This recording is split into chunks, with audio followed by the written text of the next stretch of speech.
Dua lembaga survei Polygraph dan Indonesian Public Review mengunggulkan nama Menteri Pertahanan Republik Indonesia Haji Prabowo Subianto sebagai calon presiden pada pemilu 2024 mendatang.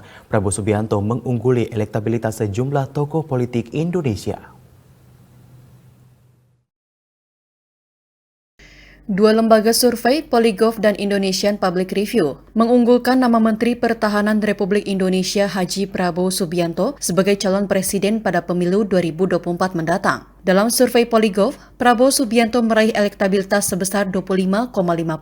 Dalam survei yang digelar di 34 provinsi pada 22 hingga 28 November itu, Prabowo Subianto mendulang dukungan terbanyak di Sumatera, Bali, Nusa Tenggara Timur, Nusa Tenggara Barat, dan Papua.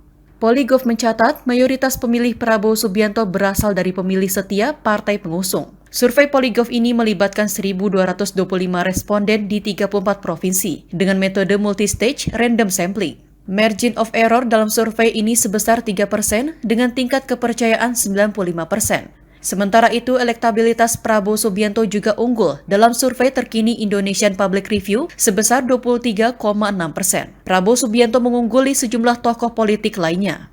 Indonesian Public Review juga mencatat nama Haji Prabowo Subianto lebih populer, mengungguli nama-nama tokoh politik lainnya dengan 93,7% responden mengenal sosok Prabowo Subianto. Kepopuleran ini dinilai tak lepas dari kinerja Menteri Pertahanan Prabowo Subianto yang mendapat perhatian utama publik terkait kecepatan dalam mengeksekusi program-program pemerintahan Joko Widodo Ma'ruf Amin. Direktur Eksekutif Indonesian Public Review Putro Mas Gunawan mengatakan, dalam pertanyaan survei tentang popularitas para tokoh yang dimasukkan dalam variabel survei, memiliki tingkat popularitas dengan interval 50 hingga 90%. Survei digelar 25 November hingga 5 Desember 2021 melalui wawancara tatap muka terhadap 1.230 responden berusia di